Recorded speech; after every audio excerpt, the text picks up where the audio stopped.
The most dangerous time for a domestic violence victim is when they decide to leave.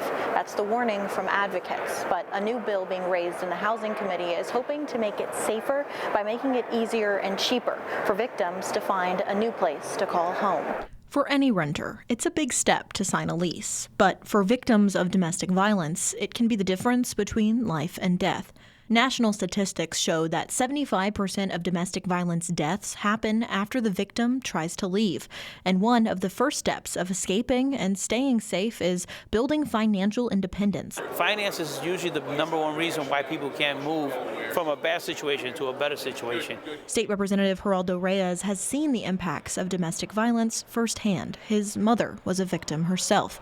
She is the inspiration behind his co-sponsored bill 5360. It prohibits landlords from denying applications from domestic violence victims due to their credit history. It also cuts some additional application and move-out fees. So they have these horrible credit ratings that really don't have anything to do with them, and even if they did, no longer do. Interval House CEO Mary Jane Foster tells us financial abuse can come in many forms, from being held up in mortgages and evictions to not being allowed to work or build up savings. It can happen quick and can impact victims forever. Where's my $25,000 savings account? He said, oh, babe, I took it, I put it in my savings account. You don't need it, you've got me. And a light bulb went off and she said, yeah, I needed to leave you.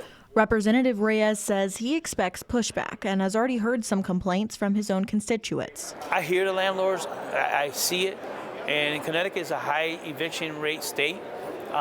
So I believe there's enough avenues if they determine down the road they're not a really good tenant. The raised bill is still in its early stages and will face questions as it moves forward, but advocates see it simply as a morality test of sorts for the state of Connecticut. We are asking landlords to help us out here, actually to help a survivor out here. If the raised bill moves out of committee, it will face a hearing on the House floor. At the state capitol, Victoria Anderson, Fox 61. And if you or someone you know is experiencing domestic violence, there are resources out there to help. You can contact these phone numbers and websites on your screen 24/7.